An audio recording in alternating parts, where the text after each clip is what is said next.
Okay guys, it's time for the final debate. The ultimate showdown, the ultimate throwdown between two sequels from 2009 in the ultimate battle for supremacy.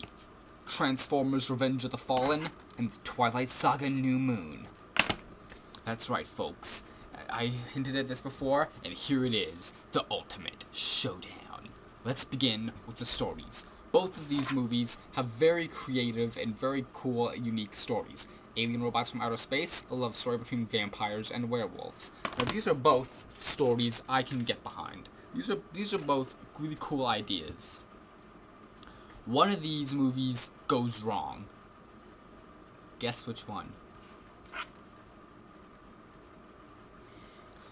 Where does New Moon go wrong? That's number one. The characters. The characters in the Twilight Saga do not behave like people. I'll give you an example. In the first Transformers movie, when Michaela first sees the Transformers for the first time, she freaks out. She's absolutely freaking out all over the place. When she gets in the car with Bumblebee, she's screaming and she's yelling and she walks out of here. When Bella, in the first Twilight movie, when Bella first finds out Edward's a vampire, this is her reaction. Don't believe me? Go see the movie. I can't put clips in. It's copyrighted. I don't know how. I have no editing system. But seriously, go watch these movies back to back and compare. No one in the Twilight Saga behaves like an actual human would. Bella has little to no reaction to the extraordinary events going on around her. I mean, it's just... oh, that's cool. It's a vampire. In the New Moon, there's a scene where she talks to Jacob, and she says the following sentence with a straight face. So, you're a werewolf. That's their whole conversation. In the first Transformers movie, everyone was freaking out about the Transformers, and... it's just... you need to have characters you can relate to. You can't relate to anyone in the Twilight Saga, because... they just don't act like people. I mean, Transformers, completely relatable. Going to college for the first time, relatable. Getting your first car, relatable. Trying to score the hot girl, relatable. New Moon, falling in love with a vampire, unrelatable. Falling in love with a werewolf, unrelatable. For trying to be killed by a bunch of vampires. Guess what I'm gonna say next? Unrelatable. This is ridiculous. And then, let's talk about the music in these two movies. I'll talk about the songs in the movie. Let's take a look at the lineup of the bands on the Transformers 2 soundtrack. Linkin Park, Nickelback, Theory of Deadman, Staind, The All-American Rejects, Taking Back Sunday, Green Day, Hoobastank, Avenged Sevenfold, Cavo. Rock On. This is a hardcore rock soundtrack. I mean, this just has some killer songs. Just awesome headbanging songs. This is cool headbanging music in this movie. Now let's take a look at some of the lineup on the bands for the soundtrack for the Twilight Saga New Moon. Anya Marina.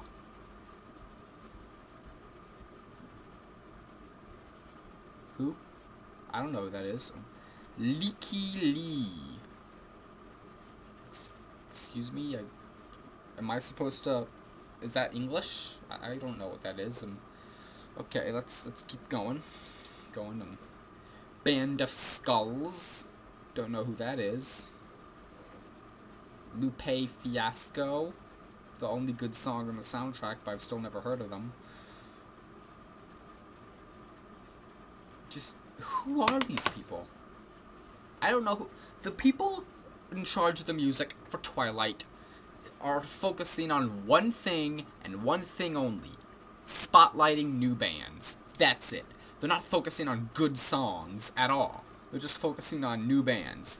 Transformers 2 has cool, edgy rock music that fits in with the movie. And they even dare to go different, but with Never Say Never by The Fray in this movie, which is more slower, more mellow kind of music. But they put it in the movie because there's a romantic scene in the movie, and they needed a romantic song, so they get Never Say Never. Cool, huh? None of the songs in this movie fit the mood. They put weird catchy folk music over a scene that's just a girl getting in a car and driving off. I'm not joking. Again, go see the movie. I'm telling the truth. It's all weird, cool, weird folk music with people singing and screeching like monkeys. And Transformers 2 has a good, solid music. It's all either heavy rock or alternative, and it's just back to the characters. It's just there's nothing redeemable about these characters. Take Bella in New Moon.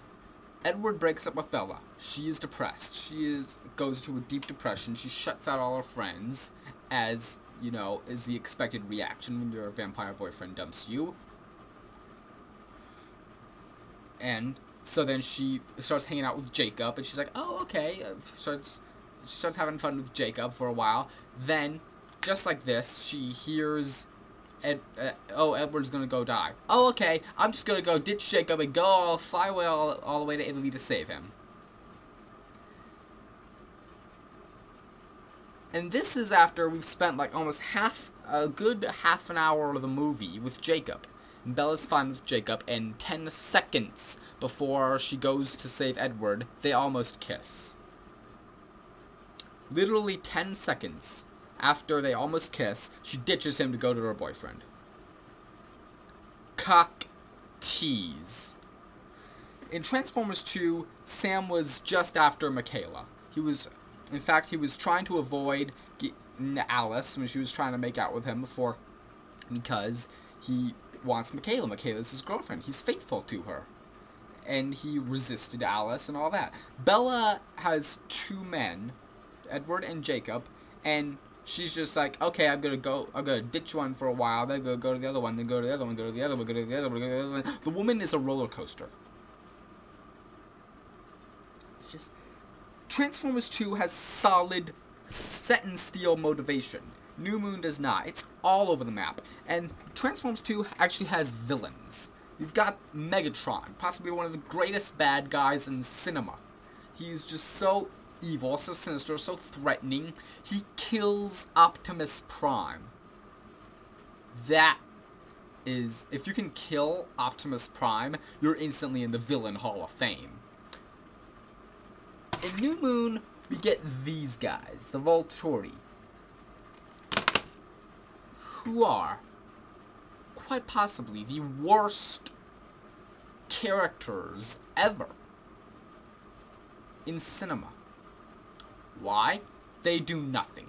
They sit in their chairs and stroke their chins. Again, I'm not joking. That is all they do the whole movie. And Dakota Fanning, has incredibly high billing in this movie, and she has less than 10 words to say.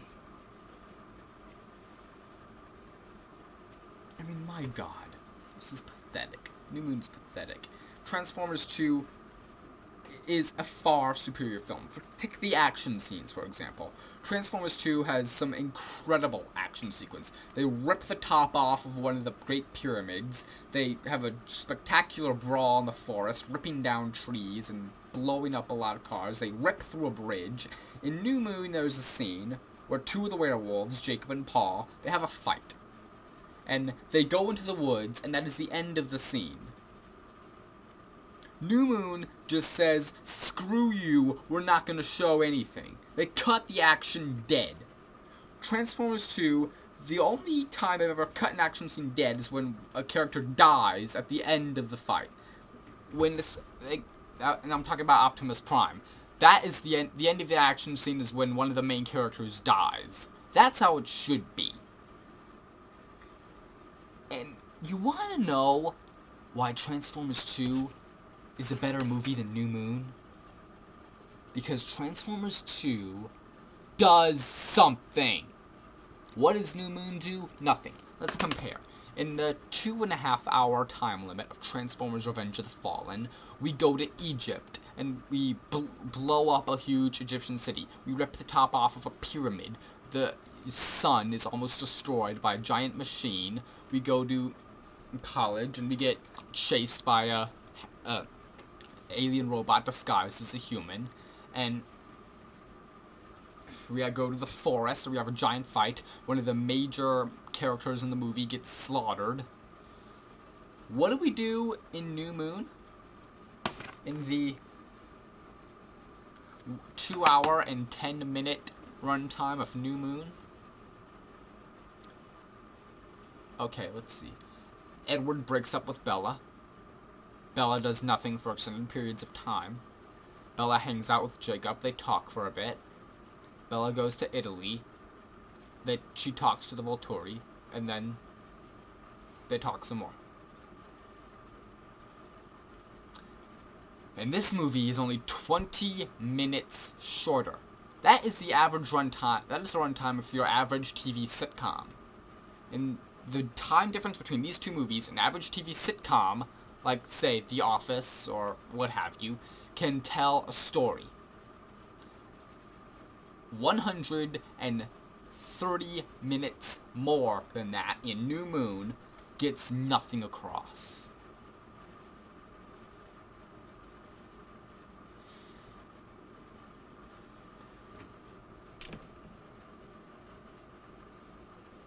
So if you Transformers 2 haters are still defiant and are still gonna trash this movie for all it's worth, give this a rental, and then we'll talk.